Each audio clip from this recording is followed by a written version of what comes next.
Right into this world, all alone.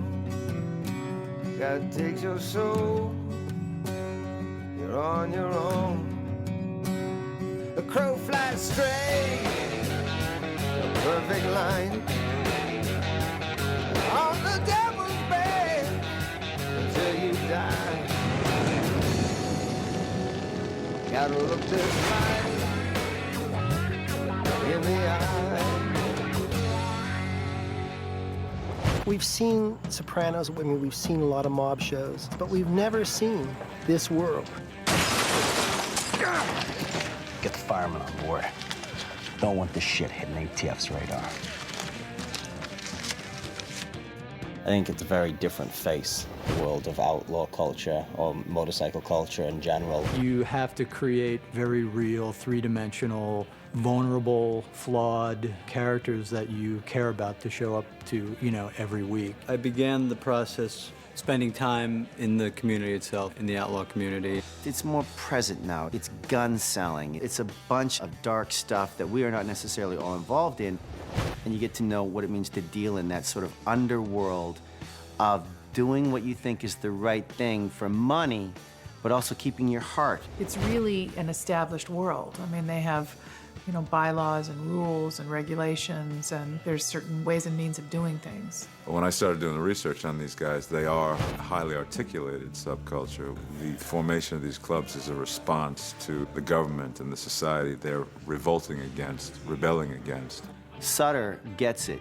He gets it that if we don't like these guys, we don't have to like them all the time, but if we don't like these guys, like in The Sopranos, for example, then we got nowhere to go. You really have to be open to where the stories take you and where the characters take you and the actors that pop and the relationships that pop and kind of roll with that. The true main story is the connection that these people have. The relationships is really the main focus of this whole thing. I love you. That love's gonna kill me. Some people compare it to Hamlet or Macbeth. It's just damn good family drama. We find our prince sort of quasi-orphans. Father's just died, his mom has married his uncle. The heretofore incredibly solid familial structure is cracked and can never be repaired. In the beginning of this season, I come in with a slight reservation regarding the way we're conducting ourselves and the way that this club has evolved. I don't know.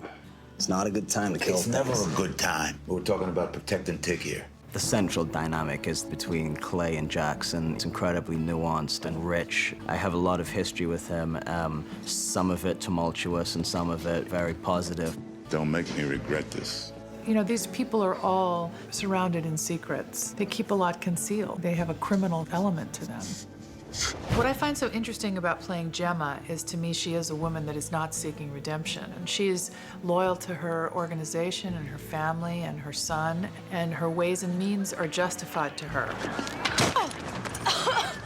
Some of the other members of the club are very comfortable with the outlaw element of the life and really, in fact, relish it. So I think it's gonna, create a lot of conflict within the club. Charlie comes out of this first season with a real sense of purpose, and now being influenced by his father's manuscript to a greater degree than he ever was before, and feeling like, okay, this is something I need to affect change from the inside out. For my sons, Thomas, who's already at peace, and Jackson, may he never know this life of chaos.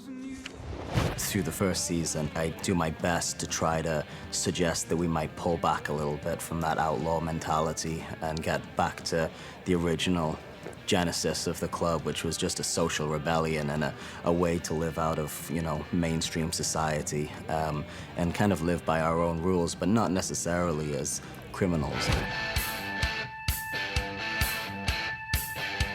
We are at the Occidental Studios. We have the entire space. This is our base. This is where we come, and there's no other shows on this lot, so we can stretch out.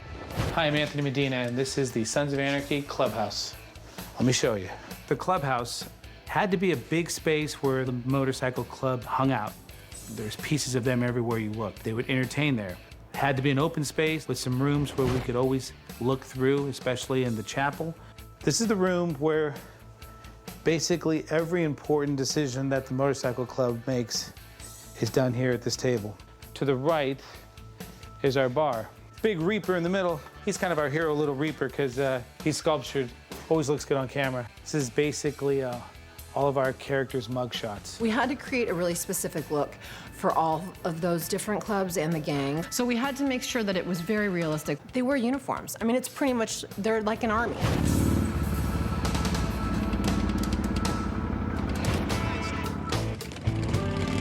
I do want this show to have a dark, comedic tone to it, even if it's just to sort of balance the darkness of it. You got no idea how much I appreciate you helping me out. You know, the masturbation was just an idea. It's completely absurd, but it's funny as hell. What was funny would be seeing like Ron Perlman staring over at this guy. He's trying to be serious, and this guy's playing with himself. And Perlman can play the straight man as good as anybody. The hand on the dick, what's the deal? CMD, compulsive masturbation disorder. It's a little out of control right now. You know, and these are a bunch of guys who fun is every bit a part of what it is that they're fighting to protect themselves from the rest of the world. Nobody's going to tell me how I can or can't have fun.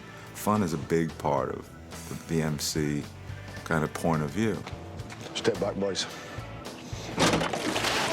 When we drained the sanitation truck, it just looked so realistic. As soon as the stuff started pouring out, I was literally puking. You know, there's no acting involved. It's completely disgusting. The castration was pretty gnarly.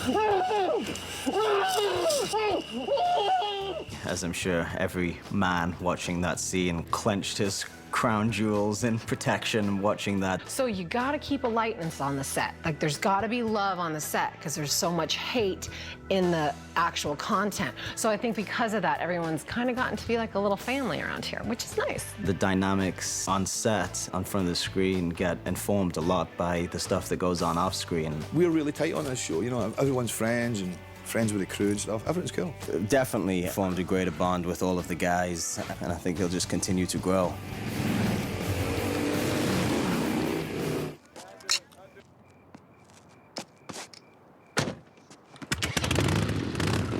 There was an original plan from the beginning of the show that something had to happen that would jolt Jax's world and that would kind of separate him or start to really, truly question the club in a very real-world context. There's so much love and there's so much pain and there's so much whatever, and then the fracturing of the club at the end is because of the deaths that occur.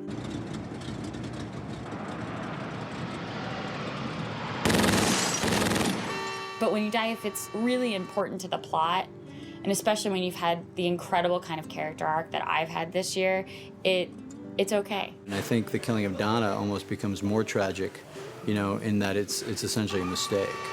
Shit. Shit! The weight of it is, you know, besides the fact of Donna dying, what that does to Obi, what that does to the club. It sets off that dominoes, that chain of events of us fracturing. Come on. By the end of this season, I am absolutely committed to spending the rest of my life in this world. There's no getting out of this for me, and nor do I want to, but I am steadfast in my resolve that things are gonna change. I am so excited that we're gonna come back and shoot 13 more of these suckers. Riding through this world all alone. God takes your soul, you're on your own. A crow flies straight